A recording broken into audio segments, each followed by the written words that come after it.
방금 소개받은 구본욱이라고 합니다. 예, 그 코로나 시국이 되어가지고 여러 가지로 힘든 것 같습니다.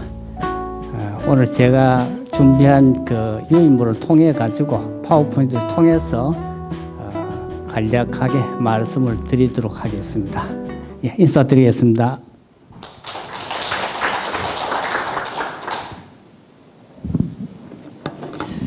예, 우선 오늘 유인물을 한번 봐주시기 바랍니다. 유인물에 보면은 제목이 활던 선비 개동 전경창이 제목이 되겠고요. 요 개동에 대한 개동 선생의 활에 대한 이야기가 거기에 보게 되면은 가헌이라 하는데 보입니다. 그 다음 또 한 넘겨보십시오. 예. 그 다음에 가헌에 대한 조목이 나오고요. 그럼 6쪽으로 넘어가게 되면은 이제 유학에서 이 활이 어떤 의미를 가지고 있는가 거기에 대해서 한번 알아보고요. 그 다음에 이 활이 우리의 마음을 안정시키거나 또는 우리 마음을 바르게 하는 그러한 역할을 가지고 있다는 것을 한번 살펴보도록 하겠습니다. 제일 마지막에는 이제 우환의식이라고 이야기하는데 세상을 걱정해 가지고 이를 잘 되게 하려고 하는 그런 정신이 육아에 있다. 그래 보게 되겠습니다. 제일 마지막에는 이제 시가 한 수, 손천울의 시가 있고요. 그 다음에는 개동에 대한 일대기를 번역해 놓은 것을 제가 첨부를 해 놨습니다. 예, 우선 유인물 한번 보도록 하겠습니다. 방금 여기 보이는 것이 이제 전경창 선생의 지금 현재 제실이라 할까? 원래는 요게 이제 개동 정사입니다. 정사. 정사라 하는 말은 원래 이제 정비로울 정자에다가 집사자인데 지난 시간에 설명을 드렸습니다만은 보통 불교에서 많이 사용하는 용어였는데 나중에 주자가 송나라 때 와서 주자가 이제 정사라는 말을 서재의 육아에서 말하는 서재의 개념으로 다시 차용하면서 육아에서 많이 사용되게 되었습니다. 예, 요게 전경창 요 하나 빠진 것 같습니다. 예.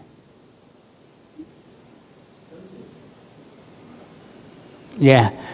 요거는 이제 과거에 개동 선생에 대해서 제향을 드리는 시기에 여기 이제 임원들 명단이 되어 있는 것이 있고 현재 무동제 안에 이렇게 지금 태극기가 있고 이렇게 되어 있습니다. 예, 개동에 대해서 간략하게 생애를 지난 시간에도 이야기했습니다만은 간략하게 몇 번만 짚어보도록 하겠습니다. 본관은 옥산이고 옥산은 이제 경산의 옛날 명칭입니다. 그래서 지금은 옥산전시라는 말을 많이 쓰는데 다른 말로 또 경산전시라고 이야기합니다. 옥산은 경산에 있는 산 이름이었는데 원래 전시들이 원래 여기에서 이제 본관을 얻었기 때문에 나중에 옥산을 경산으로 경산의 다른 명칭으로 사용하게 됩니다. 지금 또 경산에 아파트가 많이 있는 옥산지구라는 말을 사용하고 있죠. 그게 지금 경산의 별칭입니다. 시조는 고려 고종 때 신호위 대장군, 여기 한 분이고 전영령이라는 분입니다. 그 다음에 이제 대구에 온 것은 고려 말 조선 초에 여기 문평공 전배경이라 하는 분이 우리 파동을 다른 말로 파잠이라고 이야기하는데 산봉우리 잠자. 원래 동네 이름은 파잠이었습니다.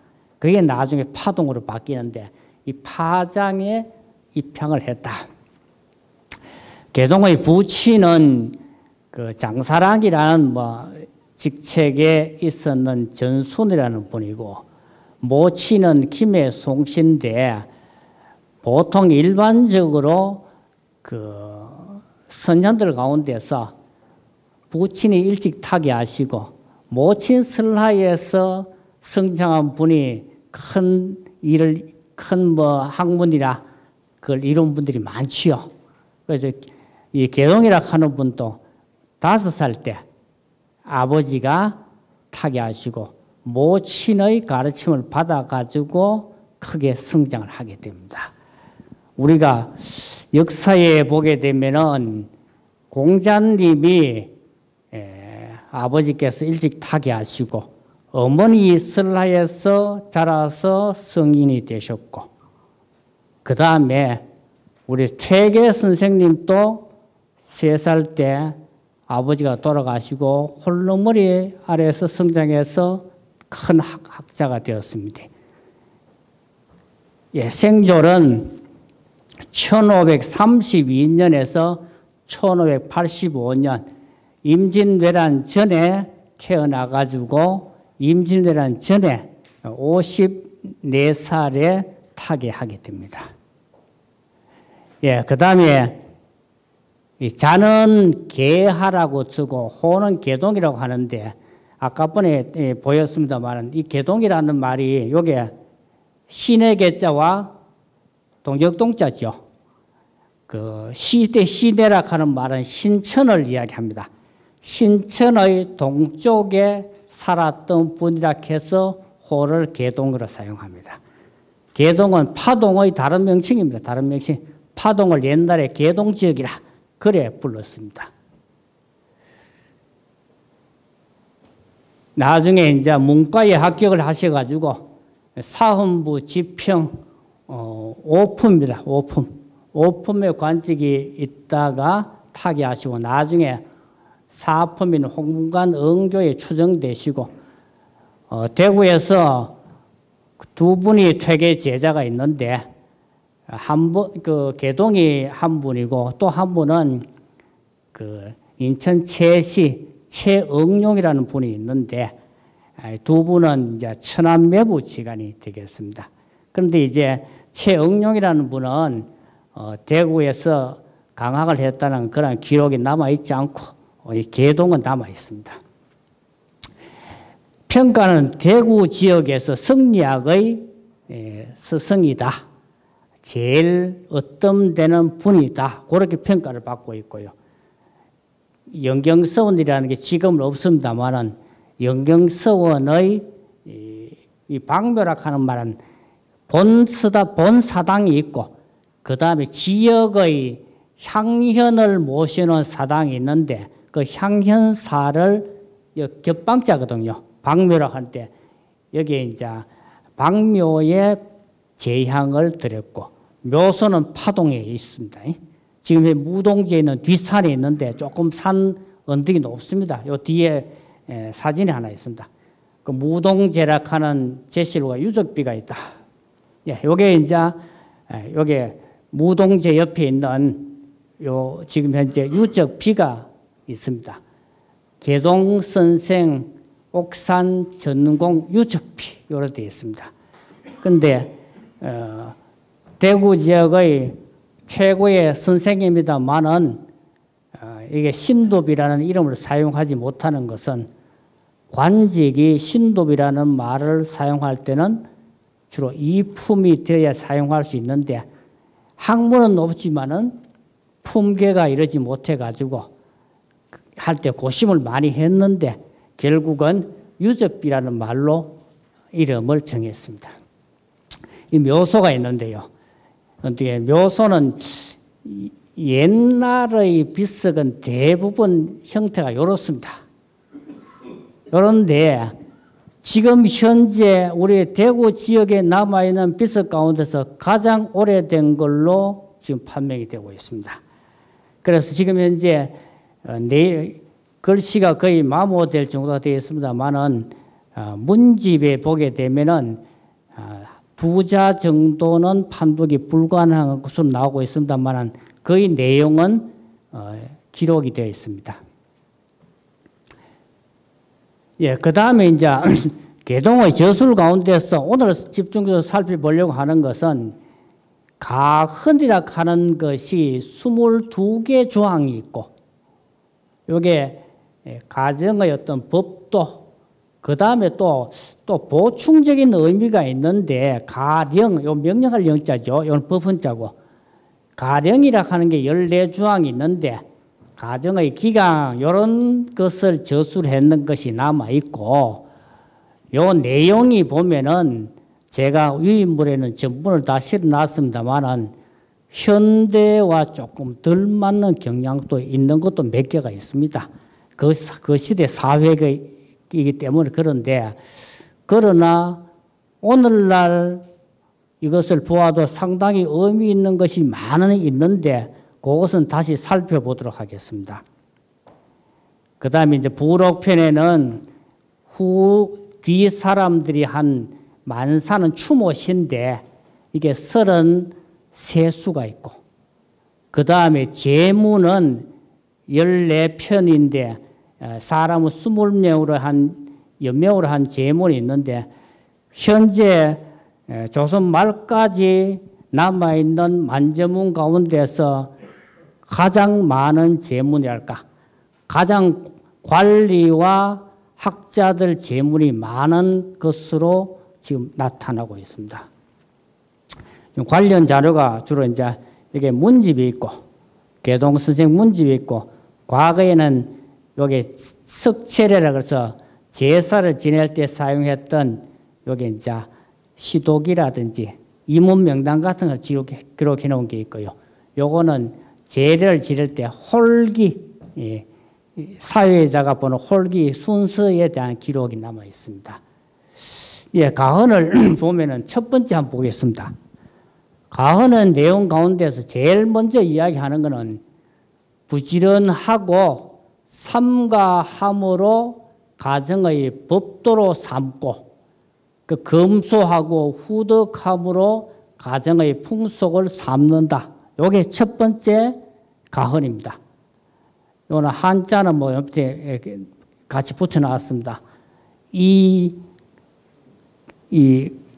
건건위갑법하고 부지런하고 삼가하는 것으로서 갑법으로 삼고, 이 검후위 가풍이라 검소하고 후덕함으로써 가정의 풍속으로 삼는다.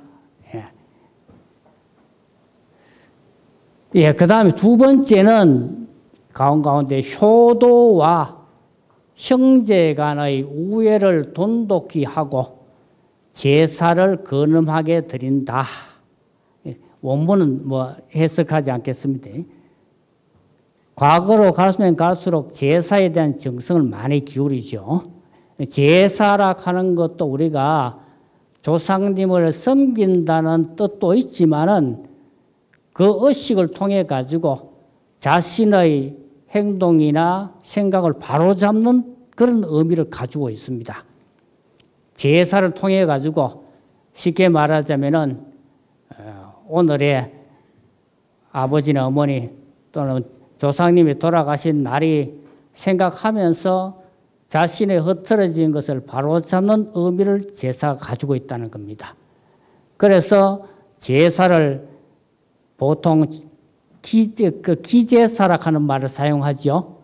이때 기자가 끓일 기자인데, 이때 끓인다 하는 말은 얘기해 보면은 내 마음을 흩트리는 것을 끓인다. 그러니까 쉽게 말하자면 제사가 다가오게 되면은 술이라든지 이런 것을 금한다는 겁니다. 내 마음을 흐트러지게 하는 것을 끓인다는 겁니다. 그래서 기제사라는 말을 사용하고 있습니다. 예, 그 다음에 내외를 엄격히 구분하고 장유, 어른과 젊은이, 어린아이를 분별한다. 그 다음 이제 8번째로 드리겠습니다.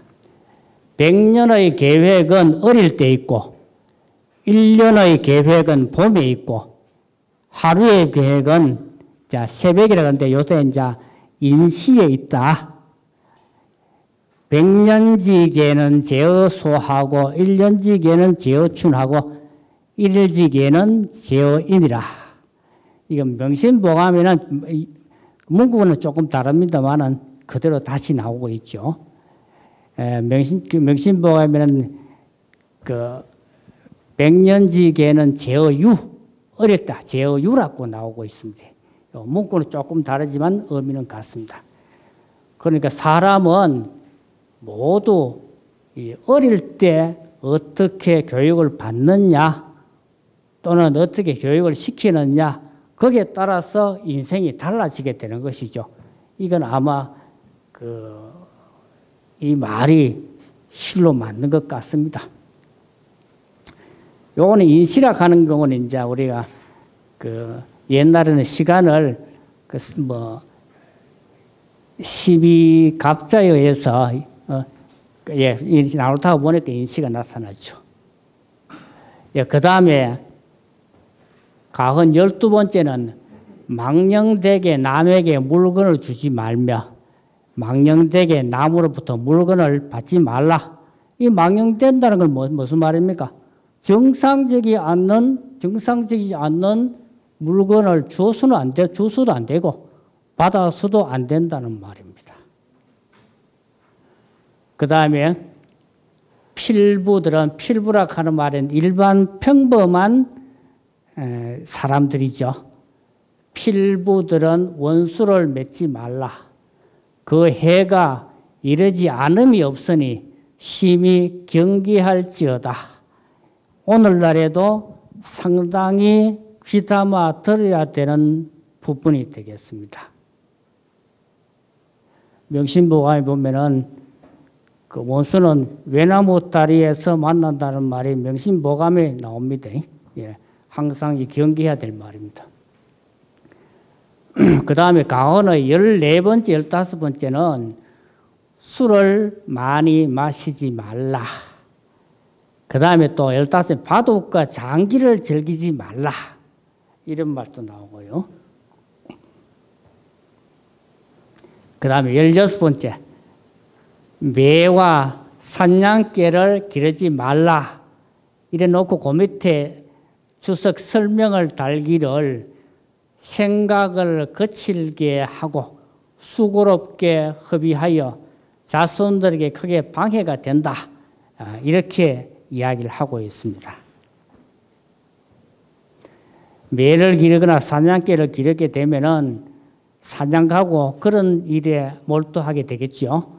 그래서 공부하는 데 방해가 된다는 것이겠죠. 그 다음에 이제 문제는 오늘 주제가 되는 분야가 이 부분입니다. 가언 18번째 나오는 것 가운데서 공부방에는 도서와 책과 검은고, 활과 화살 이외의 다른 물건은 두지 말라. 이런 말이 있습니다. 공부방에서. 원문을 한번 보도록 하겠습니다. 문방에는 공부하는 방에는 글방에는 도서와 검설 우리가 검은고와 비파락 하는데 통상 검은고라고 봅니다. 검설과 궁시, 활과 화살 외에는 물치 두지 마라. 잡고 잡다한 이런 도구는 두지 말라. 이게 이제 공부하는 사람에게 특히 또 우리가 귀담아 들어야 될 말이 있죠. 왜냐 그러면은 잡다 물건이 있으면은 마음이 집중이 되지 않는다는 것이죠. 마음이 흩어진다는 것이 되겠죠. 그래서 오늘은 이 부분에 대해서 집중적으로 살펴보려고 하는 겁니다. 그 다음에 22번째는 자기의 덕을 이루려고 하거든 남의 옳고 그런 것을 말하지 말라. 즉 시시비비에 휩쓸리지 말라는 이야기가 되겠죠. 그 다음에 또 여기에서 이제 더 구체적으로 요 22번째는 뒤에 다시 또 나오기 때문에 요거 하고 요 뒤에 25번째는 뒤에 설명을 하도록 하겠습니다. 뒤에 설명이 나오도록 되어 있습니다. 그 다음에 이제 개동과 활인데 방금 말했듯이 공부방에는 도서와 검은고 활과 화살 외에 다른 물건을 두지 말라 이런 말을 하고 있는데 우리나라에 유명한 그 남명조식 선생님이라는 분이 계시는데요. 이분은 항상 이 칼을 차고 다니는 것으로서 유명합니다. 쉽게 말하자면은 칼 소리가 쨍그랑 쨍그랑 이래 나무로 인해 가지고 자기의 마음을 자각하는 거 있잖아요. 그런 역할을 하는데 그래서 보통 남명 선생을 가지고 칼을 찬 선비다 그런 이야기를 하고 있는 경우가 있습니다. 그래서 저는 이제 남명을 아니 개동을 활을 찬 선비라고 그렇게 한번 제가 호칭을 한번 해봤습니다. 예, 근데 이 활이 우리 유학의 경전에서 어떠한 역할을 하느냐? 우리가 옛날에 활 쏘는 곳을 가지고 활터를 가지고 관덕정 혹은 관덕당이라고도 이야기합니다. 볼관자에다가 덕덕자니까 덕을 본다는 이야기 아니겠습니까? 지금 현재 바늘당에 가게 되면은 동화백화점 맞은편에 보면은 그 천주교의 어떤 유적이 하나 있는데요. 관덕정 뭐 숭교 긴념관이라는 그런 것이 있는데 원래는 그게 이제 천주교에서 그것을 구입해가지고 관리하기 이전에는 그게 원래 활터였습니다. 조선시대 때. 그래서 활 쏘는 틀을 가지고 관덕정 혹은 관덕당 그렇게 부릅니다. 그러니까 활이 어떤 덕과 관계를 맺고 있다는 것이죠. 우선 논어 속에 이런 말이 있습니다. 자활 군자 무소쟁이나 공자께서 또는 선생님께서 말씀하시되 군자가 무소쟁이나 다툴 쟁자 다투는 바가 없으나 서로 싸우지는 않는다는 겁니다. 그러나 필야 반드시 요거는 이제 강조를 나타내는 어조사고 반드시 사혼저 필야 사혼저 반드시 만약에 경쟁을 해야 될 일이 있을 때는 활쏘를 쐈자 활을 쏘면 즉 활 쏘기를 하면 좋다. 그런 이야기를 하고 있습니다. 왜 그러냐 하니까 우리가 보통 활 쏘기 시합은 상대방을 서로 해를 입히지 않는 시합이죠. 그 어떤 이야기를 하느냐. 업양이라 하면 옛날에 업이라 하는 경우는 이제 두 손을 이렇게 모으는 게 업 인사할 때 하는 게 있잖아요. 이게 업이거든요. 그래서 이걸 업양이라 업을 하고 사양할 양자 업을 하고 사양을 하면서 인사를 하면서 그리고 오르성자 활 쏘는 터에 올라가지고 업양이 성하야 하이엄 하나니 그 다음에 활을 쏘고 난 뒤에는 경쟁에서 진 사람은 내려와가지고 마신다는 말은 벌주를 마신다는 겁니다. 벌주를 마시나니 기쟁야 그 다투는 바가 군자니라. 군자의 어떤 행동이나 모습과 같다. 이런 말이 공자 말씀에 있습니다. 이게 이제 논어 8일편이라 하는 장이 있는데 7장에 8일 우리가 논어 옛날에는 책하고 군하고 다르죠. 요즘에는 대부분 단행본을 책이라 하잖아요. 옛날에는 권이 모여서 책이 되는 거거든요. 권자가 원래 한자로 보면 우리 말닭하는 게 있잖아요. 말권자입니다. 옛날에 책은 어떻습니까? 옛날에는 죽간이라 그래서 대나무로 말아가지고 뚫뚫뚫 말아야 되겠죠. 그래서 어느 정도 양이 되면은 한 권이다. 그렇기 때문에 말권자인데 그런 것이 모여있는 것이 책이다. 책이라 하는 말은 대쪽이 이렇게 되어 있는 것을 상형한 것이죠. 그래서 옛날에는, 요즘에는 전부 책 한 권 가지만 옛날에는 책하고 권이 다르다는 겁니다. 그래서 여기에 논어의 3권 8일편에 7장에 나오는 말이다. 해석이 그대로 되어 있습니다. 해석은 선생님께서 말씀하시기를 군자는 다투는 일이 없으나 꼭 다툴 일이 있다면 활쏘기의 경우일 것이다. 서로 절을 하고 사양하면서 올라가고 내려와서는 벌주를 마시게 하니 그 다툼이 군자답다. 이렇게 되어 있습니다. 그 다음에 또 하나가 더 나오는데 사불주피는 가죽피자입니다. 가죽피자.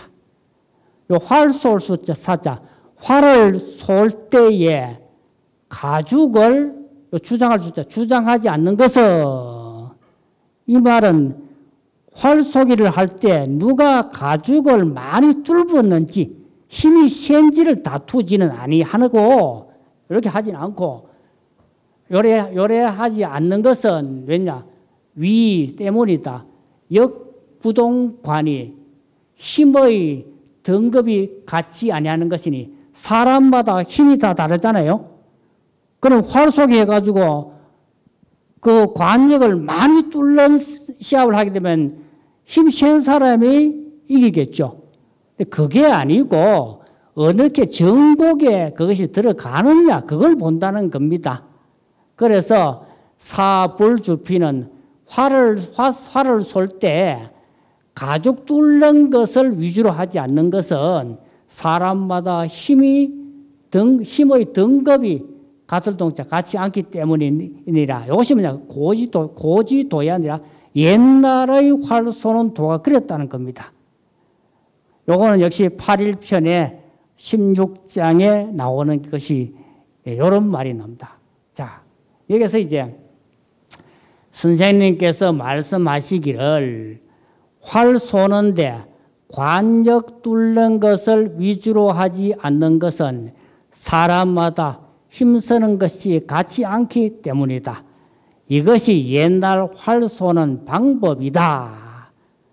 그렇다면 여기서 이야기하고자 하는 건 뭐냐? 정신을 얼마나 집중하느냐? 이것이 활 쏘는 데 있어 가지고 하나의 목적이라는 겁니다.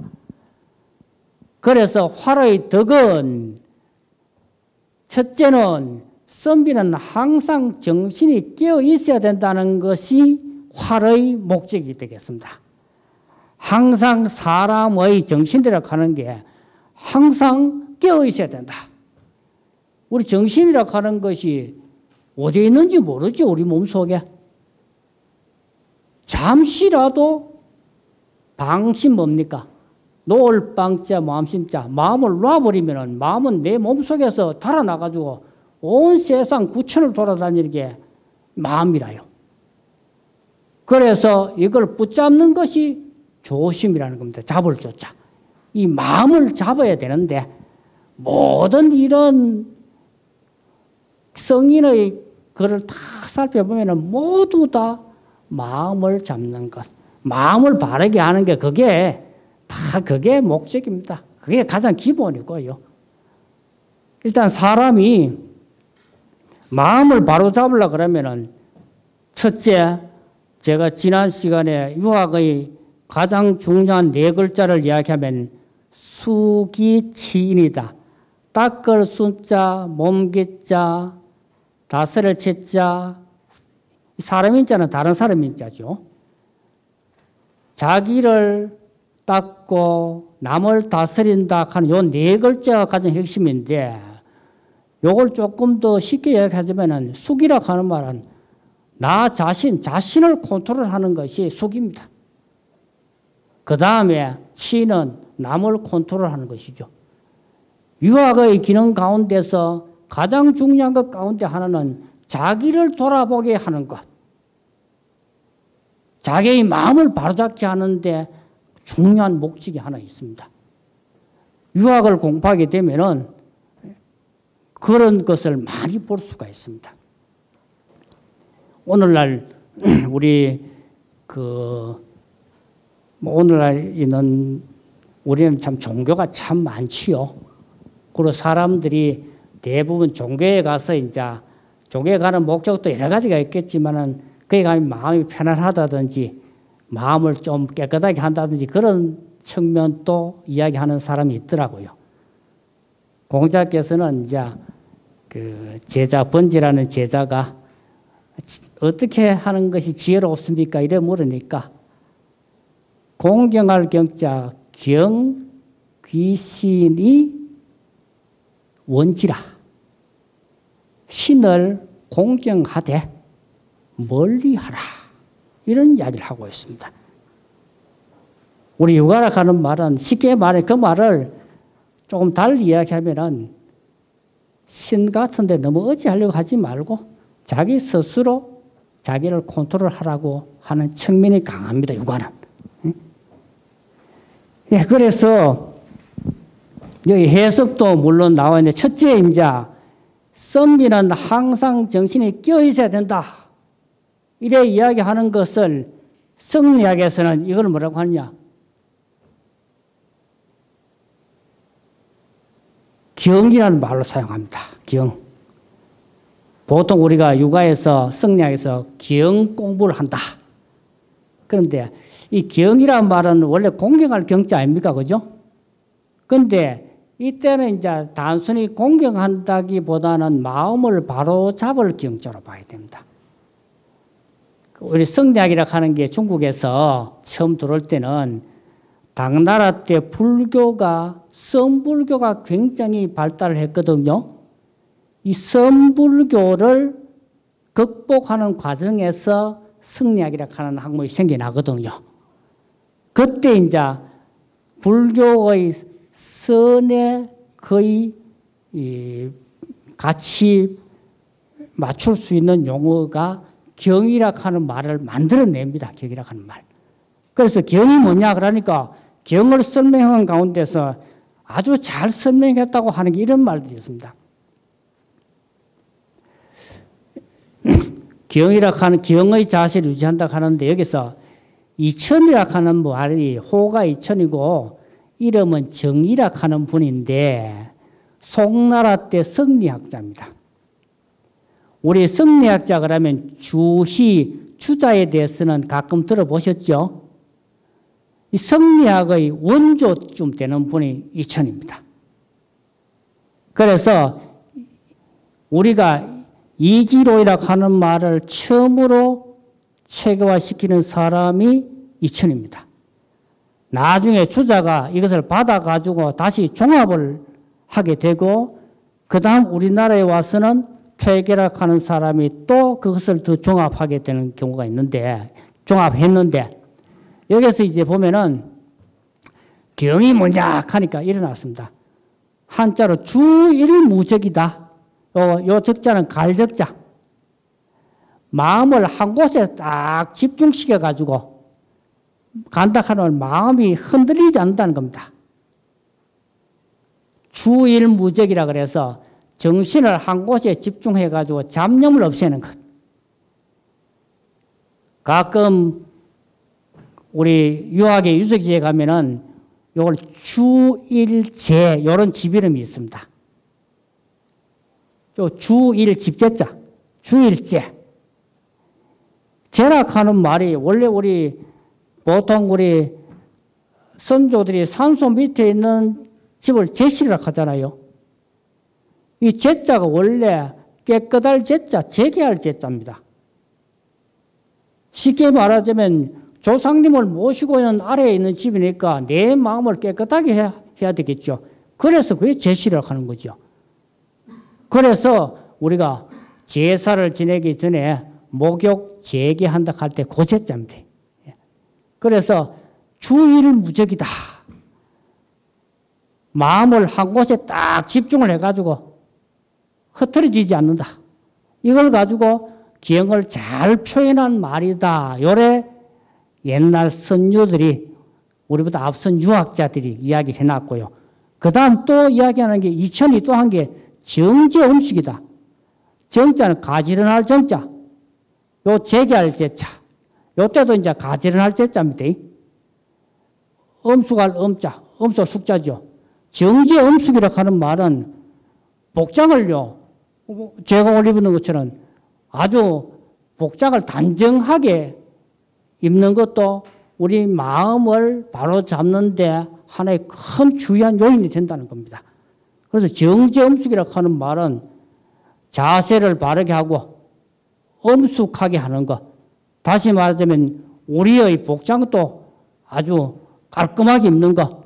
요게 마음을 바로잡는 데 하나의 굉장히 좋은 요소이다. 요런 이야기를 하고 있습니다. 그래서 우리 복장이 흐트러진 사람은 뭡니까? 마음이 흐트러졌다는 걸 이야기하는 것이죠. 마음이 보이지 않지만 마음은 행동으로 나타납니다. 그 행동이 마음을 보여주는 것이죠. 그러니까 마음이라고 하는 게 안 보이는 게 아니고 마음이라고 하는 게 보이죠.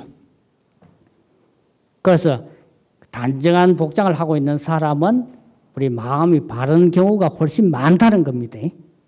예. 그 다음에 이제 이천의 제자 가운데 두 사람이 나오는데 하나는 요 성이 사시고 요 상체는 호인데 호는 원래 옛날에 자기 출신지나 주로 지역 이름이죠.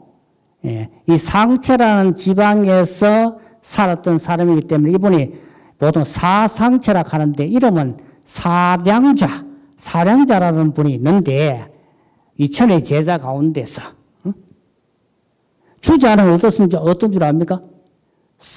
여기 나중에 가게 되면 이천의 제자의 제자입니다. 굉장히 많이 내려가죠. 적어도 150년 이상의 차이가 있습니다. 우리가 보통 공자님과 맹자님이 맹자가 공자 제자인 걸 아는 사람이 많거든요. 그 사이에 200년의 차이가 있습니다. 맹자는 보통 공자의 제자 가운데서 정자라는 제자가 있습니다. 정자의 제자가 공자의 손자인 자사가 있습니다. 자사의 제자의 제자라고 사기에 기록하고 있는 것이 통상 맹자입니다. 그만큼 이제 그 대수가 내려가는 것이죠.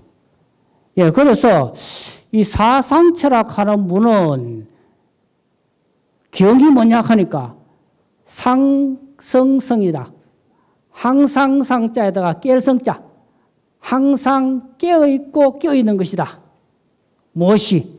우리의 정신, 항상 우리 정신이 깨어있는 것을 가지고 경이라 한다. 우리의 마음이 깨어있다는 것은 뭡니까? 우리가 살아있다는 걸 이야기하는 것이죠. 마음이 깨어있다는 것. 자각하고 있는 것이죠. 그 다음에 또 윤화정이라 그래서 이름이 이제 윤돈인데 이름은 외자인데 이분이 이야기한 것 같으면 기심수렴 그 마음을 수렴이라고 하면 거둘 숫자 거둘 염자죠. 그 마음을 거두어 들여가지고 일이 없을 때는 마음이라고 하는 게 낮에는 뭡니까? 온데 사물에 빼앗겨가지고 마음이 내 속에 있지 않고 전부 바깥에 돌아다니고 있죠. 우리 마음이라고 하는 게 내 속에 들어앉아 있는 경우가 별로 없습니다. 이거를 수양이 뭔다? 수양이라고 하는 건 내 마음을 내 속에 잡아놓는 게 수양입니다. 수양이. 그래서 이 마음을 수렴에다가 내 마음에 거두어 가지고 불용일무리라. 여기 일무리라 하는 말은 이제 한 물건인데 어떤 잡념입니다. 조그마한 잡념도 용납하지 않는 것을 가지고 경의를 한다. 쉽게 말하자면은 여러 가지 삿된 마음이 없는 거죠. 그래서 내 마음을 수렵, 단속해가지고 하나의 잡념도 허용하지 않는 것을 경이라 한다. 그런데 이게 활이라는 것이 경과 굉장히 관계를 맺고 있다는 겁니다. 우리 마음을 바르게 하는데 활이 그런 기능을 가지고 있다는 겁니다.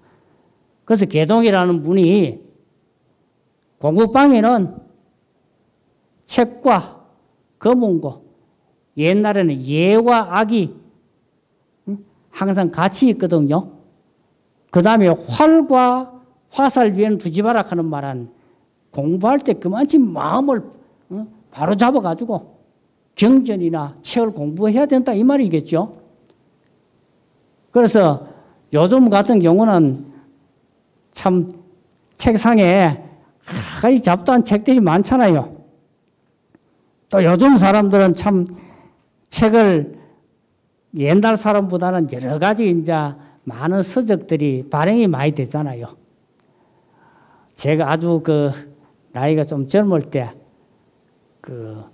연세가 많이 들인 노스성을 찾아가니까 딱 선생님인데는 조그마한 방 안에 조그마한 책상 하나에 논어나 맹자나 이런 책이 한두 권밖에 얹혀 있는 게 없습니다.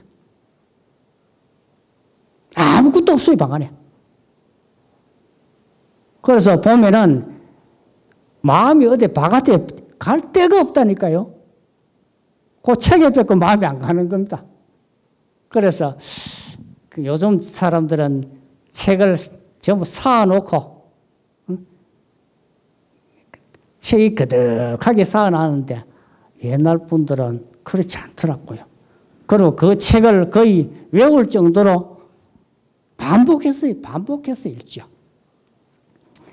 우리 퇴계 선생님 말씀 가운데 보면은 공부를 하다가 보면 잘 안 될 때가 있잖아요.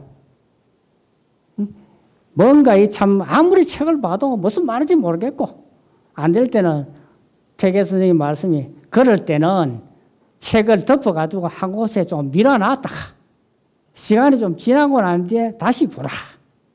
이런 이야기가 있거든요. 그래서 뭐 어떨 때 보면은 평소에 볼 때는 잘 몰랐는데 시간이 지나고 그 책을 꺼내 보게 되면은 또 실마리가 슬 풀릴 때가 있는 것 같기도 하거든요, 가끔. 그런 이야기도 하고 있는데. 그래서 이렇게 선비 정신은 경과 밀접한 관계를 맺고 있습니다. 항상 우리의 마음이 깨어 있어야 된다. 우리 마음속에 잡념이 없어야 된다. 그래서 무엇을 볼 때는 집중해서 봐야 된다. 보통 이제 공부에 취미가 없는 사람들은 보면은 정신을 집중을 잘 못하는 사람들이 많지요. 주로 이제 아동들 같은 경우는 그런 경우가 상당히 많습니다. 예, 그 다음에요. 가헌을 아까 전에 이야기했는데 여기서 개동이라고 하는 분은 조금 더 보완을 합니다. 여기 아까 보면 제실의 주변에 요 글자를 새겨놨는데요. 요게 총 뒤에 있는 것까지 합쳐서 48자인데 한자로 어떤 이야기를 하느냐. 어관을 엄정히 하는 것은 우리의 옷 입는 거 있잖아요. 옛날의 정복은 관이 있어야 되거든요. 모자가 있어야 되거든요. 모자하고 옷이 맞아 이 정복입니다. 옛날에 보면은 모자를 안 쓴 사람들은 수건이라도 쓰고 있죠. 그게 옛날의 정복의 모습이라는 겁니다. 어관을 엄정히 하는 것은 외면을 닦는 것이요. 행위라 하면 행동을 깨끗하게 바르게 하는 것은 내면을 닦는 것이니 내면과 외면을 함께 닦는다면 어느 사람인들 찾지 않으리요. 그 다음 보고 또 뭘 보겠습니다. 예. 그 다음에 또 그 뒤에 열어놨습니다. 어관을 바르게 하지 않는 것은 외면을 게으르게 하는 것이요. 행동을 깨끗하게 하지 않는 것은 내면을 게으르게 하는 것이니 내면과 외면이 모두 게으르다면 어느 사람이들 침뱉지 않으리요. 이게 좌우명입니다. 좌우명. 이런 말을 벽에 붙여놓는단 말입니다. 옛날에. 매일같이 한 번씩 보면은 자기의 마음을 가다듬을 수 있죠. 우리 현대인들은 마음을 자기 속에 잡아둔 시간이 극히 없거든요. 그래서 조용할 때는 뭐 바쁜 우리 사회입니다만은 퇴근을 해가지고는 모든 걸 잊고 자기 자신의 마음을 한 곳에 모아가지고 내 마음을 한번 돌아볼 수 있는 계기를 만든다면은 우리 사회에 많은 어려운 일이나 그런 것이 깨끗해질 수가 있다는 겁니다. 그래서 옛날 선비들은 항상 자기 마음을 돌아보는 것을 중시했죠. 여기 원문을 한번 보겠습니다. 여기에 어관음정을 어말음자 발을정자 어관음정을 위지 외수요. 위지 뭐라고 이른다. 외면을 닦았다고 이르는 것이라. 행위 순결은 행동을 깨끗하게 하는 것은 위지 내수라. 안을 바르게 닦는 것이다. 우리 행동이 드러나는 것은 내면이라는 겁니다. 바깥에. 그래서 여기 내외 다구차 내외 구수면 안과 바깥이 다 닦인다면은 하인 불구리요. 하인 누가 하인 어떤 사람이 구하지 않으리요. 찾지 않으리요. 그 사람이 인재를 찾는다는 겁니다. 이런 사람은 똑같은 문장 구조입니다. 어관이 부정이면 옷과 관이 바르지 아니하면은 위지 외타요. 밖이 게으를 타자 게으른 것이요. 게으르다고 이르는 것이요. 행동이 불순 깨끗하지 않다면은 위지 내타라. 안이 게으른 것이라. 내외 구타면 하인 불탈이 침뱉을 타. 내 안과 바깥이 다 게으르다면 누구인들 침뱉지 않으리요. 이것을 좌우명으로 하고 이분이 행동을 했다는 겁니다. 그래서 우리 개동이라는 분이 임진왜란으로 인해 가지고 많은 자료가 불이 타가지고 지나는 것이 많지 않고 또 우리 개동이라는 분이 따님만 4분이 있고 아드님이 없어가지고 또 현장하는 것이 상당히 어려운 점이 있었습니다. 제가 아주 부족하고 미천한 사람입니다만은 제가 500년 만에 이 개동에 대해서 덜추어내가지고 논문을 써가지고 지금은 대부분의 학자나 사람들이 대구 유학의 출발점이 개동이라는 것을 거의 다 알고 있습니다. 그래서 우리 개동 선생의 그 사위 가운데서 그 하빈에 가면 하목정이라는 정자가 있는데 그 셋째 사위입니다. 셋째 사위. 그 넷째 사위는 지금 이제 가창 쪽에 살고 있는데 그 개동 선생 묘소 밑에 가면은 넷째 따님 그게 산수가 있어요. 그 남편 되는 분은 가창 쪽에 원래 개동 선생의 그 별도의 서실에 나중에 와서 살게 되는데 그래서 그 넷째 사위가 밀양손신 때 그 아버지는 이제 문과를 하셔가지고 울산 부서를 하셨는데 거기에 이래 보면은 그 뭐라고 되어 있냐 하니까 내가 죽고 난 뒤에 아버지 밑에 묻어달라는 유언이 있었다 하는 말을 그런 말을 딱 적어 놓습니다. 그런데 지금 또 가을이 되면 벌초하면 벌초되는 그 따님 벌초되는 밀양 박씨들이 냅니다.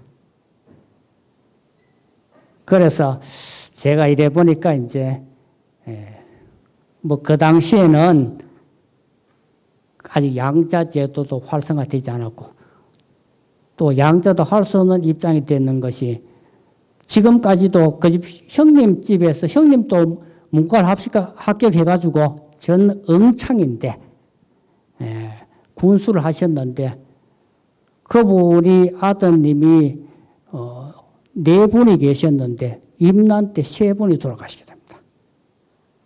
그래서 제일 끝에 아들이 한 분이 이제 생존하는데 지금까지도 모든 것은 그 형님 집에서 계속 현창을 하고 있습니다. 그대로 하고 있는데 우리 대구에도 이제 외손봉사가 상당히 많습니다만은 외손봉사도 지금 되지를 못했다. 그래 보면 되겠습니다. 그래서 상당히 모든 게 이제 묻혀 있었는데 당대의 자료를 보면은 개동이 참 뛰어나긴 뛰어났던 모양이라요.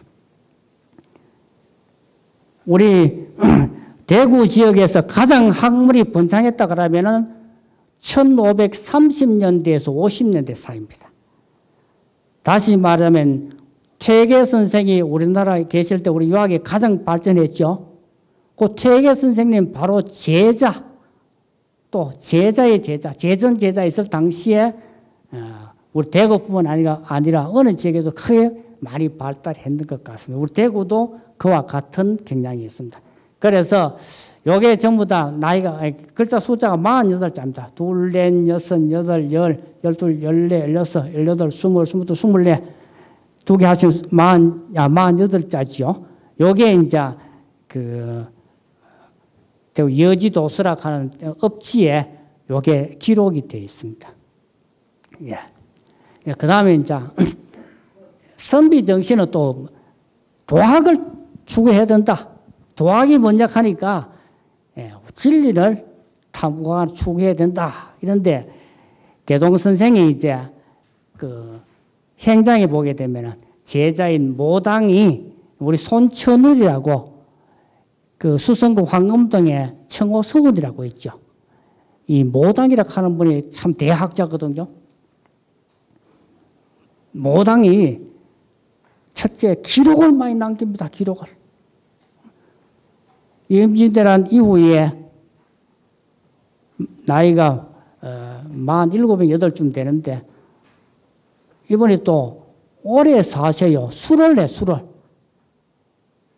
옛날에는 오복 가운데서 수가 들어있죠. 그죠? 나이가 82살 때까지 삽니다. 1634년도까지 삽니다. 그래서 자기 친구들은 보통 1615년 서사원이라고 하는 분이 아주 또 뛰어난 분이 한 분이 있는데 그분들은 65, 6살에 돌아가시는데 이분이 82까지 사시면서 많은 기록들을 남기게 됩니다. 그래서 첫째 뭐 천재도 좋지만은요. 우리 세상에 사는 나이가 오래돼야 기록하거나 그런 걸 할 수 있는 시간을 많이 벌 수가 있거든요. 그래서 요즘에는 이제 장수하는 시대니까 상당히 유리하다. 그래 보면 되겠습니다. 옛날에는 예수를 잘 넘기지 못해가지고 예수 되면 뭡니까? 잔치를 하잖아요. 개동도 54살에 돌아가시고 대부분 당시의 분들이 50대에 대부분 다 많이 돌아가십니다.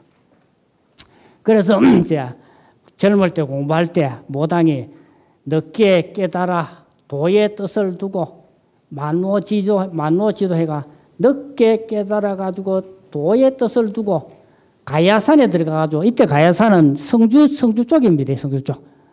합천 쪽이에요. 가야산에 들어가서 주자설을 공부하였다. 퇴계 선생의 풍모 가르침을 듣고 심경이라 하는 책하고 근사록이나 주자의 편지를 가지고 가야산에 들어가서 성력을 연구하였다. 즉 선비는 진리를 탐구해야 된다. 이것이 선비 정신 가운데서 두 번째입니다. 항상 우리가 생활하면서 내가 어떻게 해서 여기 있는지,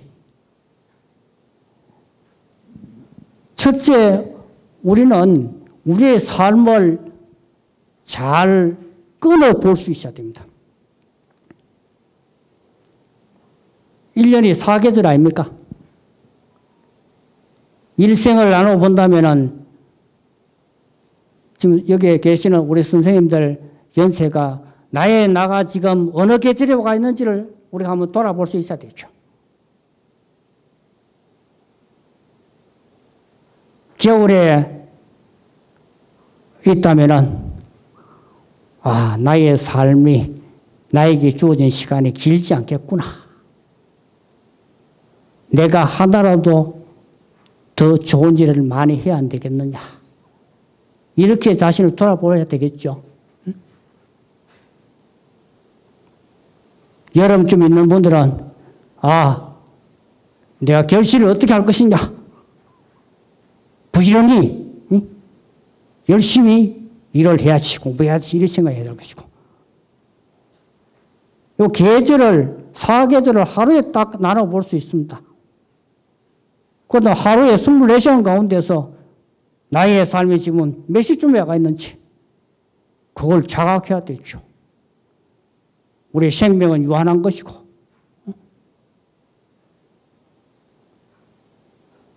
공자께서는 자로라는 제자가 선생님, 신을 어떻게 섬기는 것이 잘 섬기는 것입니까? 이래 물으니까 사람을 잘 섬긴다면 신을 잘 섬길 수 있느니라. 사람을 섬기는 그 방법 안에 신을 섬기는 방법이 들어있다는 겁니다. 자로가 또 묻습니다. 선생님, 죽음이 무엇입니까? 삶을 이해하지 못하면 죽음을 알지 못하느니라. 삶 속에 죽음이 들어있다는 겁니다. 낮과 밤이 삶과 죽음과 같은 거 아닙니까? 그러니까 우리 사람이라는 게 참 어리석기 짝이 없는 게 마음이 온 구천을 돌아다니면서 모든 게 내 마음속에 들어있는지 모르고 온 구천에서 찾고 있습니다. 실제로 하늘이 어디 있습니까? 하늘이 없잖아요. 우주 공간에 하늘이 어디 있습니까? 하늘은 내 마음이 만들어내는 관념이에요, 관념. 그게 내 마음에 들어와 있는 것이고, 그 마음이 쉽게 말하자면 모든 사람들에게 들어있는 게 그게 이제 백성의 마음이 공통된 것이거든. 그게 천심이거든, 그 천심. 하늘의 마음은 사람 속에 들어있다는 겁니다, 사람 속에. 우주 공간에서 찾지 말고, 흐름 속에 아무것도 없는데 찾지 말고. 그러니까 우리가 이 모든 게 우리 마음 하나 바르게 하는 것이 삶에 그만큼 중요하다는 겁니다. 서경이라는 책에 이런 말이 있습니다.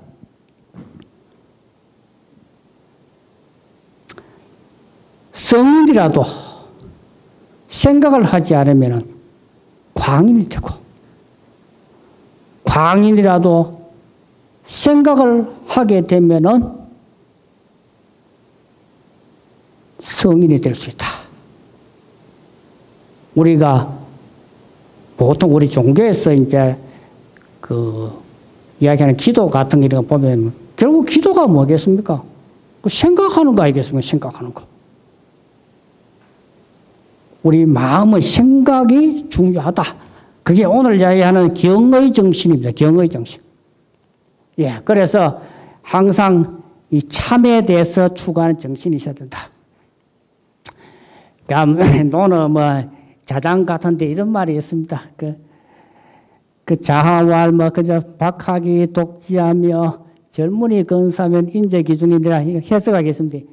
자하라 하는 공자 제자입니다. 공자 제자가 말하기를 배우기를 넓게 하고 뜻한 바를 돈독히 하며 묻는 것을 절실히 하고 생각을 가까운 것에서 미루어 가면은 인이 그 가운데 있다. 모든 것은 내 가까이에서 생각해야 된다. 가까이에서. 도락하는 게 아주 고차원적인 것이 아니고 하루 생각하고 밥 먹고 생각하는 그 속에 도가 들어있다는 겁니다. 그게 가장 중요한 것이죠. 일상생활에 우리 생활 속에 참이 들어있다는 겁니다. 우리 육아가 이제 타 종교나 이런 사상과 약간의 차이가 있는 것은 그런 차이가 있습니다.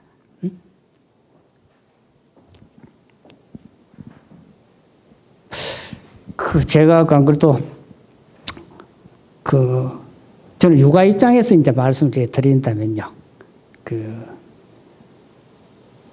보통 뭐 세상이 망한다. 그런 이야기도 있고, 뭐 불교도 뭐 말법 시대니 뭐 그런 말이 있고, 뭐 미륵 사상이 있고, 뭐 재림이 있고, 뭐 그런 이야기를 합니다만은, 우리 육아로서는 이제 주로 그렇게는 이야기를 하지 않거든요. 또 무슨 이야기냐 그러면 사람이 세상의 주인이죠. 우주 주인이죠. 사람이 없으면 세상에 망해버리는 겁니다. 집 안에서 자손이 떨어져 버리면 집에 문을 닫는 것과 똑같은 것이죠. 세상에 보배가 뭐가 보배냐 해도 부모 자식은 부모가 보배고 부모는 자식이 보배지요. 응?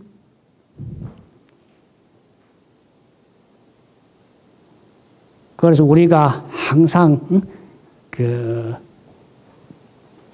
진리가 도가 아주 요원한 데 있지 않고 바로 우리 가까이 생활 속에 있다. 응? 그러니까 남편은 부인에게 잘하고 부인은 남편에게 잘하고 자식은 부모에게 잘하고 부모도 자식에게 잘하고 그 속에 삶이 들어있다는 겁니다. 그 속에서. 예. 그래서 이제 이게 인이라 하는 게 묻는 것을 절실하고 생각을 가까운 것에서 미루어 나가면은 인이 그 가운데 있다. 그래서 이제 대부분 이제 공부에는 두 가지 방식이 있는데 예나 지금이나 뭐 먹고 살기 위해서는 출시하는데 거기에 모든 목적이 많잖아요. 그죠? 그게 이제 우리 조선조도 고려 말에 유학을 국시로 하는 나라가 조선으로 이어지면서부터 임진왜란 정도 조선 중기에 오게 되면은 모든 학자들의 최고 목표는 뭡니까? 과거에 합격해서 관리가 되는 것이 첫째 목적이죠. 향교 교육의 목적은 거기에 있습니다. 그럼 이제 서원이 나중에 주세봉이라 하는 분이 처음으로 우리 학교를 만들어야 되는데, 사립학교를 만드는데, 거기에 서원 교육의 목표는 어디에 있느냐? 과거 교육의 하도 폐단이 많아가지고 그 과거 교육에서 벗어나고자 하는 것이 서원의 건립의 목적 가운데 하나입니다. 그게 이제 논어 속에 보면 공자 말씀에 고지인은 위기러니 긍지인은 위인이로다 이런 말이 있는데 위기지학이라고 하는 말은 요 해석을 잘해야 됩니다. 자기를 위하는 학문이 아니고 자기의 인격 완성을 위한 학문이다. 자기의 인격 완성을 위한 학문이 위기지학이고 위인지학은 남을 위하는 학문이 아니고 이게 남에게 보이기 위한 학문을 위인지학이라 하는데 이제 우리나라 전경창에서부터 우리 대구 지역에도 위기지학을 바탕으로 한 학문이 발달하기 시작한다는 겁니다. 원래 유학은 위인과 위기 두 개 다가 있죠. 수기와 치인이 다 있죠. 다 있는데 조선 초기에는 치인에 모든 초점이 와가 있었다는 겁니다. 이것이 위기로 돌아오는 것이 서원도육이라 조선 후기에. 그래서 여기에 보게 되면 이제 정경차의 학문은 유학의 기능이 수기 치인 가운데 수기에 더 초점이 있다. 나를 다스리는 것이다. 요거는 저의 해석입니다. 수기라 하니까 나 자신을 닦는다 하니까 이게 참 이해가 잘 안 되거든요. 영어로 번역해도 뭐 이거 말이 좀 덜 돼요. 그래서 나를 다스리는 것은 수기고 인격수양이고 치는 남을 다스리는 정치적인 기능이다.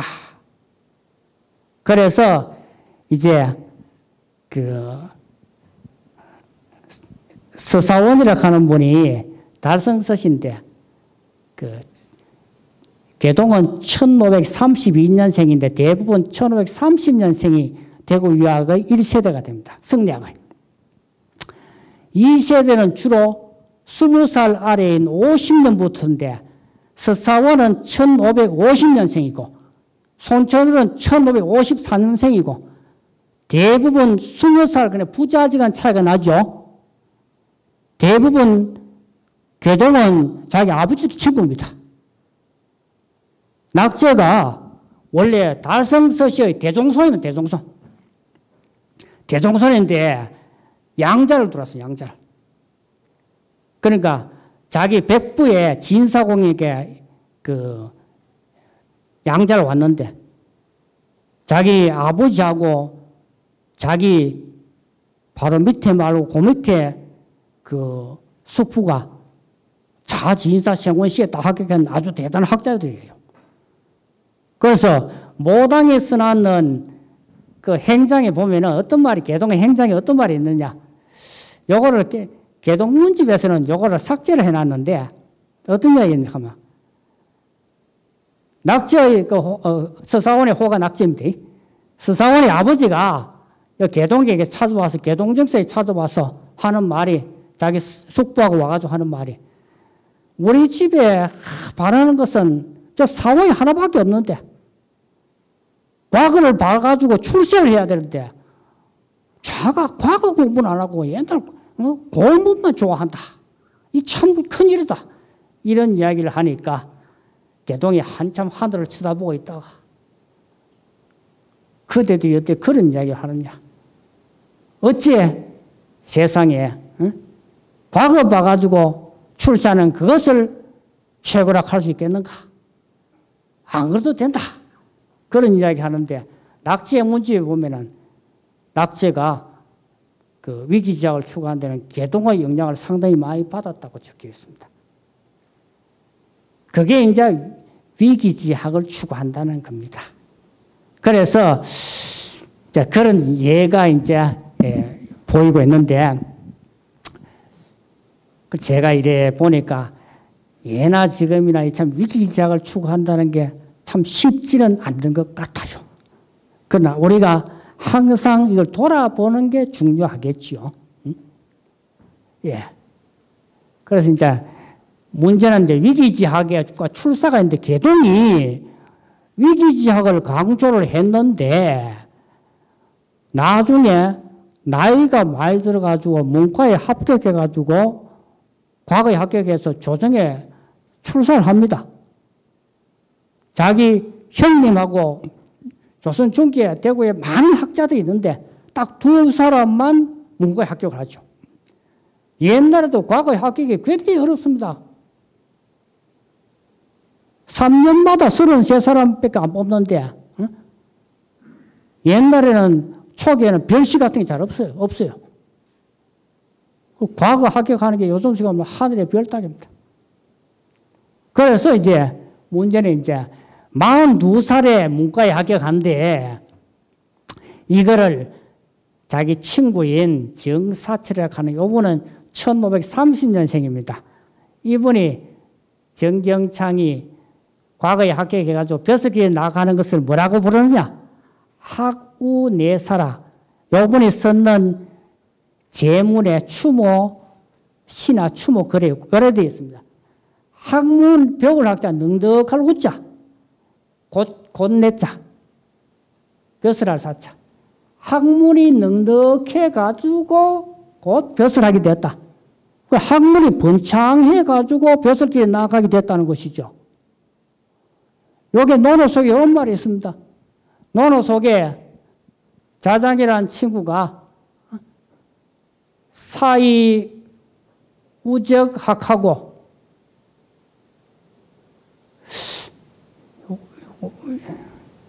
제가 잘못 썼는 건 자하 같은데 여기 조금 오류가 날 것 같습니다. 제자 가운데서. 자하라는 제자가 벼슬을 해가지고 넉넉하면 곧적자 공부를 하고 말열이 있죠. 그리고 공부를 하고 난 뒤에 공부가 넉넉해지면 벼슬한다. 이런 말이 있거든요. 쉽게 말하자면은 벼슬 해가지고 여유가 생기면 공부를 하고 공부해가지고 아주 공부가 번창하게 되면 다시 벼슬할 수 있다. 이런 말에서 취한 것인데 그래서 이 친구라도 자기 친구를 이렇게 칭송하는 예가 참 쉽지가 않지요. 이 말은 뭡니까? 이분도 생원시 합격을 다 하는데 나는 공부가 넉넉하지 못해서 생원에 그래서 벼슬길에 나가지 못했는데 우리 친구 개동건 말이지 학문이 넉넉해가 벼슬길에 나갔구나. 이렇게 이제 칭송을 합니다. 그리고 이런 분들이 이제 개동이 타격하고 난 뒤에 이분이 이제 나이 54살에 한양에서 병으로 타격하게 되는데 벼슬길에 있을 때 제문을 보게 되면 돌아가시기에 하루 전날도 정신이 말짱했다 해요.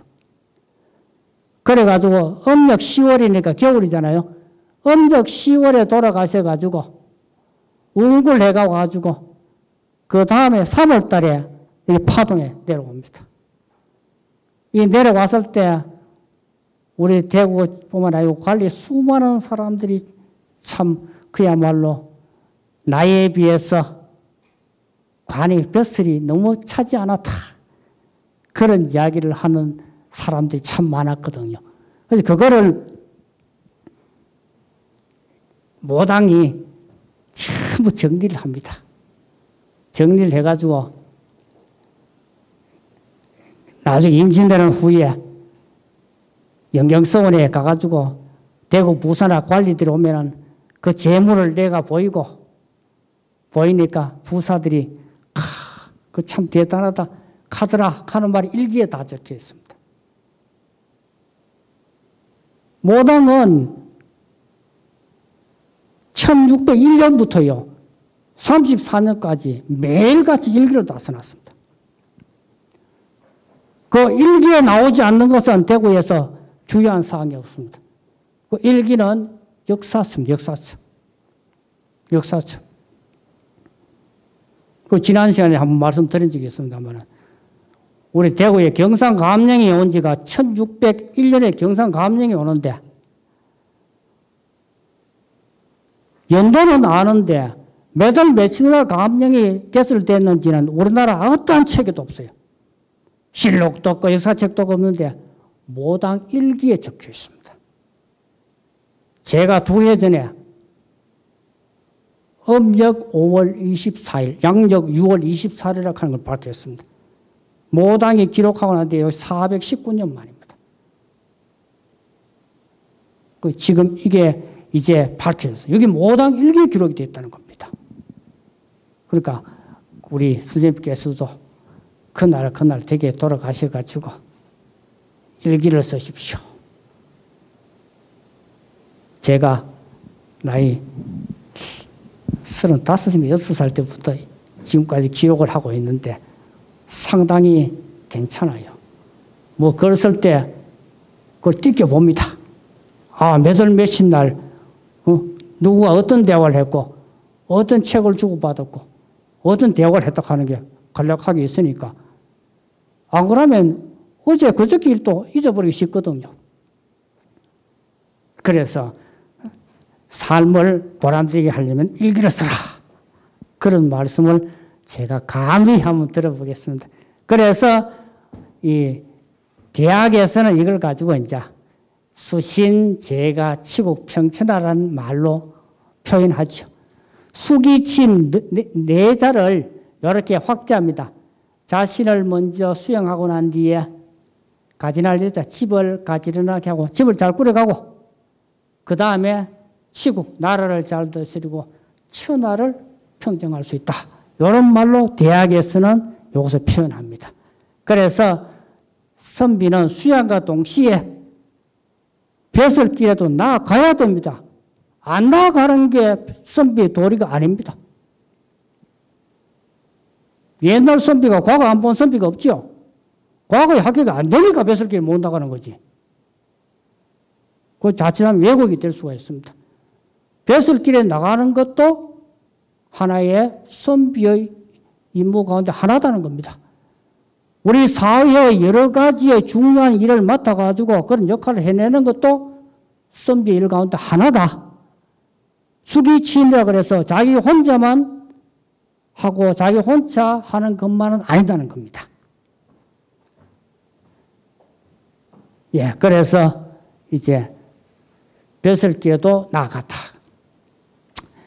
예, 그 다음에 이제 여기 하나만 이야기하겠습니다.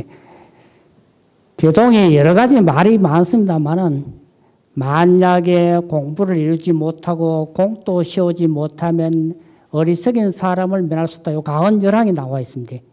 그 하는 일 또한 말단의 잡다한 일을 면치 못하여 일정한 직업이 없고 일정한 마음이 없어 자신을 잃고 집을 망하게 된다. 제일 중요한 거는 무항살이요 무항심이라는 겁니다. 맹자에 나오는 말이죠. 사람이 항자는 항상 항자 일정한 산업이 요즘 말하면 일정한 직업이 없으면은 이로 인해 가지고 무항심이라 일정한 마음이 없다는 겁니다. 중요한 건 뭡니까? 의식주를 위한 경제활동도 상당히 중요한 겁니다. 상당히 중요한 겁니다. 그러니까 우리 가정을 꾸리는 사람들은 첫째 의식주 해결하는 데도 신경을 써야 됩니다. 옛날 선비들처럼 그 잘못 왜곡돼서 전하는 것처럼 비가 내려도 책만 본다. 그건 올바른 그 태도가 아니고요. 요거는 제가 말씀드리기 좀 조심스럽습니다만은 옛날에 효자가 주로 이제 3년상을 하고 심효살이하고 그런 말 많이 나오잖아요. 논어에서는요, 3년상을 하락하는 말이 있어도 심효살 하락하는 말은 없어요. 물론 그 대단한, 그런 분들이 참 대단해, 그 아주 칭송할 만하고 아주 참 대단한 분들이죠. 그러나 경전의 구절에 비춰 본다면은 과래, 예의 지나친 면이 있는 것이죠. 예는 맞아야 되지, 넘치는 예가 아니죠. 요거는 제가 좀 조심스럽게 이야기를 하겠습니다. 예. 예, 그 다음에 이제 역시 똑같은 이야기, 같은 겁니다. 똑같은 이야기고.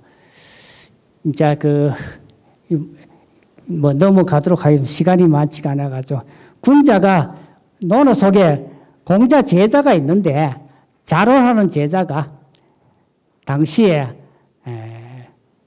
굉장히 어려운 일을 당해가지고, 군사들에게 포위돼가지고, 그야말로 밥을 먹지 못해가지고 일주일 동안 밥을 못 먹었다 합니다. 그래서 사람이 막 쉽게 말하자면 거의 다 죽을 지경인데 그래 됐을 때 자로가 어떻게 하느냐? 자로로 가는 사람이 이야기합니다. 자, 네, 요게 이제 어떤 얘기예요? 자로가 화가 나가지고 공자를 보고 말했습니다. 군자도 이렇게 공공할 때가 있습니까? 이렇게 물으니까 공자 말씀이 군자는 본래 공공하기 마련이다. 소인은 공공하면 함부로 행동한다. 쉽게 말하자면 군자는 어려운 일이 있을 때도 마음을 잘 유지한다는 이야기를 하고 있습니다. 예, 우리 살다 보면 공공할 때 많잖아요. 예, 그 다음에 이제 우리가 항상 우리 노드락 하는 책이 과연 누가 이 책을 편집했을까? 상당히 논란도 많고 주장도 많습니다.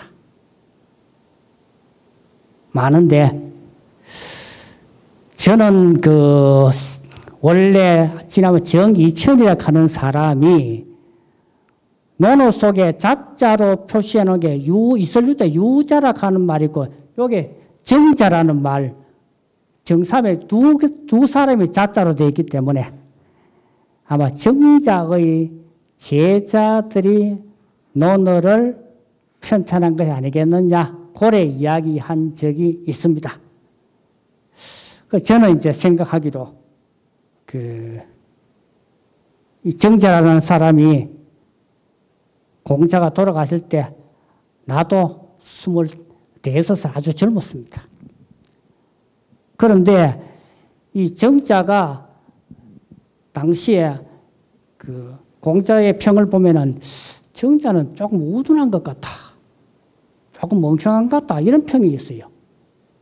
그런데 공자 문화에 뛰어나고 총명한 사람이 많은데도 불구하고 결국 우둔하다고 했던 이 정삼위가 공자의 사상을 정통으로 계승하게 됩니다. 이건 학계의 공통된 이야기입니다.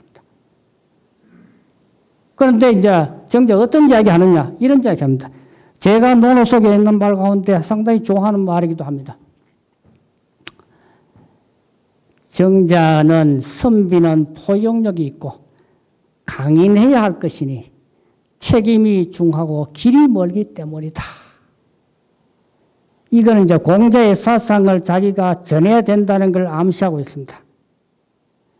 인으로서, 즉 인을 행하는 것으로서 자기의 임무로 책임으로 삼으니 또한 무겁지 아니한가. 죽은 후에야라야 그만둘 것이니 또한 멀지 아니한가. 이런 말이 논어 속에 나오는데 이게 세상을 걱정하고 세상 사람들을 구제하기 위한 우한 의식이 들어있다. 역시 주역에도 보면은 주역을 만드는 분들은 이 우한 세상을 구제하고자 하는 우한 의식이 있었다 하는 말이 있습니다. 원문을 보면 정자왈 사 불가이 불홍이니 선비가 뭐 하지 않을 수 없다는 거죠. 불가. 요거는 넓을 홍자인데 주자는 이것을 포용력으로 해석을 합니다. 아주 포용력이 있고 시식하지 않을 수 없는 것이니 선비는 포용력이 있고 시식할 자 강인하지 않을 수 없는 것이니 임종이 돈이라 아주 많이 사용되는 말이죠. 여기 임자가 맡을 임자인데 임무가 무겁고 그리고 길이 멀기 때문이다.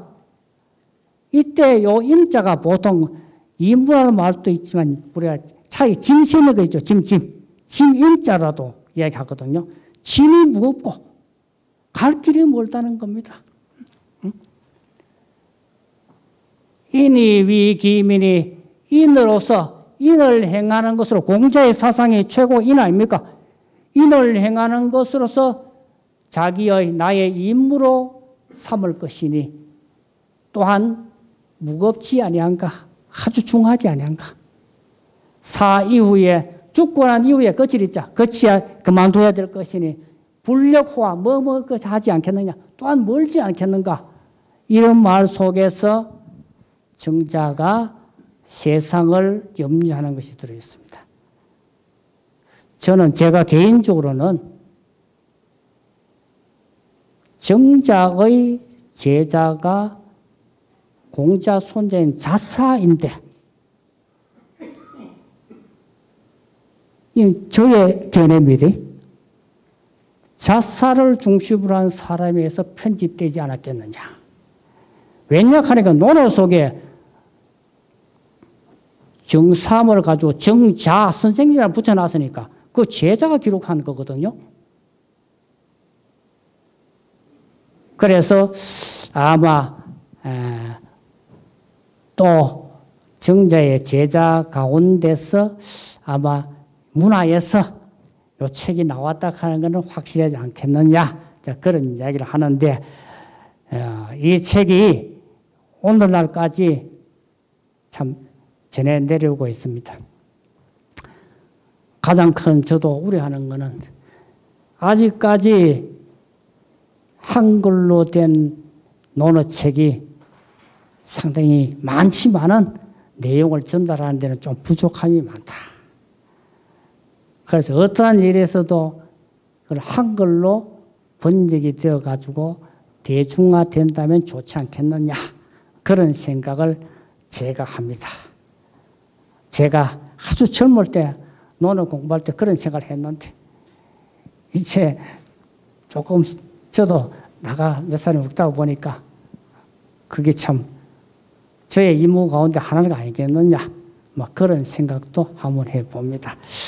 예, 거의 뭐 오늘 이야기가 거의 끝난 것 같습니다. 하나만 더 넘겨보도록 하겠습니다. 예, 이거는 이제 그 대구에서 수업을 했던 요즘 말하면 학적부, 여기 통강록이라고 하는데 쉽게 말하면 이제 옛날은 그 선생님인데 공부를 배울 때 있잖아요. 그 다음날 가가지고 배운 걸 못 외우면 그 다음에 안 가르쳐 줘요. 그 외우는 것을 가지고 강의라고 해. 우리 강의 갈 때 있잖아요. 거기 외울 강자라. 통자, 통강이라.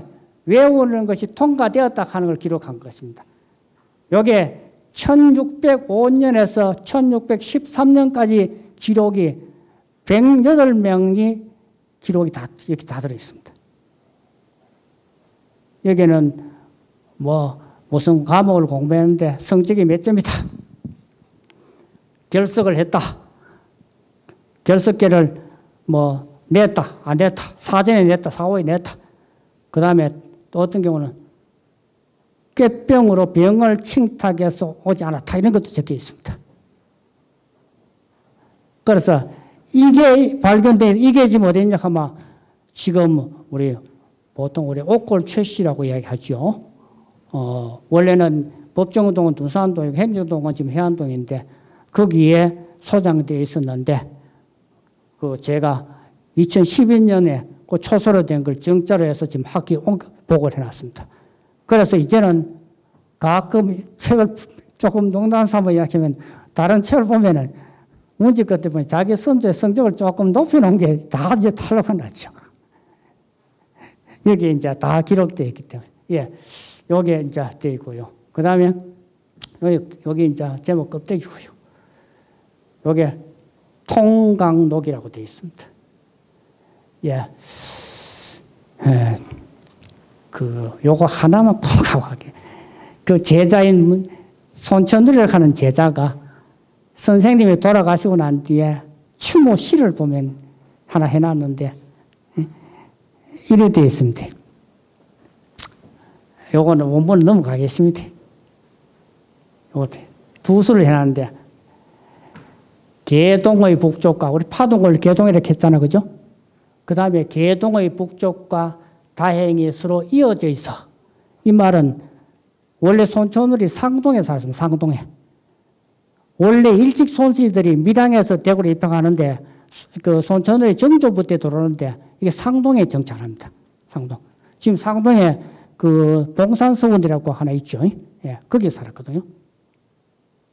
선생님을 따른 지 몇 년인가를 물어보네.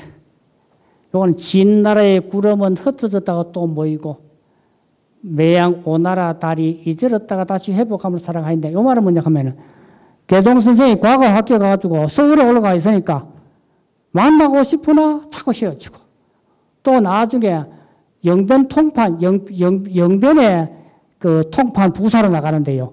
그래 나가니까 오당이 우리 선생님이 계실 때 또 더 멀어졌구나 그런 시도 있고요. 꿈속에서 선생님을 보니 그런 시들도 있거든요. 그래서 이게 이렇게 파수에서 이 파수가 이게 신천 파수에 매화필 때 시를 주고 떠나셨고 왕성이라 하면 한양이죠. 임금이 왕성에서 단풍 들 때 함께 등불 밝히고 잠들었네.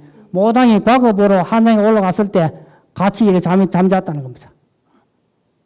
천리 밖에 유명을 달리하심을 통곡하나니 운구해온 상녀를 맞이하니 눈물이 샘처럼 흐르네. 남쪽에서 두 번째 있습니다. 남쪽에서 독실이 공부하여 관직을 수행한 영걸이시고 효도를 옮겨 나라의 충을 행하셨네. 붓을 긋고 당세의 일을 직언하시고 부들처럼 경손하시고 정성을 간직한 고인의 기풍이셨네. 닭을 잡는 데지 소 잡는 칼을 쓰리요. 이건 뒤에 설명하겠습니다. 조정에 청거되어 정성이 될 것을 기약하였는데 갈고 닦은 경륜 아직도 공을 이루지 못하였는데 하늘은 어찌 우리 나라를 기울게 하시는고. 요게 이제 추모십니다. 아까 보니 여기 이제 닭 잡는 데지 소 잡는 칼을 쓰려 이 말은 공자께서 노릇을 보면 자기 제자 가운데 자유락하는 제자가 무성현의 골현감이 되었는데 거기에 들어가니까 음악 소리가 막 들리는 거라요. 음악이 들린다 하는 말은 그 치세라는 이야기 있죠. 응? 그래서 그 무성이라는 조그마한 골에서 어찌 이렇게 예학이 빛나는가 그런 뜻으로 닭을 잡는데 어찌 소 잡는 칼을 쓰려 이런 농담스러운 말을 하는 데서 나옵니다. 그래서 이 모당이 뭐 개동이라는 분이 참 뛰어난 건 사실이지만 모당이라는 제자가 없었다면 개동이 없었다고 할 수 있겠죠. 그래서 이것을 다 수습해가지고 하나의 책자를 만들어가지고 또 선생님 일대기 있는 행장도 적고 해가지고 오늘날 이렇게 전해내려고 있습니다. 예, 장시간 이렇게 저희 부족한 강의를 들어주셔서 감사합니다. 대단히 감사합니다.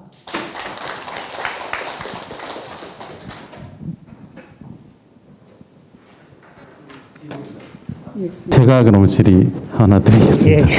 이게 지금 정경창 선생님 강언이 굉장히 많은데요. 그 활검은고 이외에 그 다른 항목 중에 혹시 이 강언은 참 지금도 마음에 새길 만하다는 게 있으면 하나 소개를 좀 해주십시오. 우리 개동 선생님께서 제일 우리가 본받아야 될 거는 이제 참 홀어머니 아래서 자랐잖아요. 그리고 난 뒤에 참 어머니가 돌아가실 때 어머니 모시는 걸 극진했다. 그 다음에 거기에 보면은 어머님 산소에 쓰고 난 뒤에 3년 동안이라 하면 원래 3년이 아니고 25개월이죠. 응? 그 만 2년에 한 달 더 합니다. 매일같이 성묘를 하니까 산에 길이 나가 참 그야말로 사람들이 그걸 보고 참 효자라고 했다 하는 말이 있는데 역시 예나 지금이나 부모를 잘 섬기는 사람은 아마 마음이 어지린지 인하지 않겠느냐 그런 생각을 합니다. 그게 우리 정경창 선생님이 참 5살 때 자기 형은 이제 3살이 많으니까 8살 때 어머니가 혼자 되셔가지고 두 아들을 키워가지고 대과에 합격해가지고 최고의 선생을 만들었으니까 참 어머니의 공이 얼마나 크겠습니까? 그렇죠? 그래서 어머니에 대한 효도를 절절히 했다. 그걸 한번 강조를 사실 하고 싶습니다. 빠뜨려 보는데. 예. 다른 질문이 없으시면 저희 오늘 강연은 여기서 마치고요. 저희가 다음 주에 활든 활에 담긴 선비 정신이라는 주제로 한국전통무예연구소 최영국 소장님 모시고 또 강연이 있습니다. 그때도 많은 참여 부탁드리겠습니다. 감사합니다. 조심히 돌아가십시오. 예, 고맙습니다.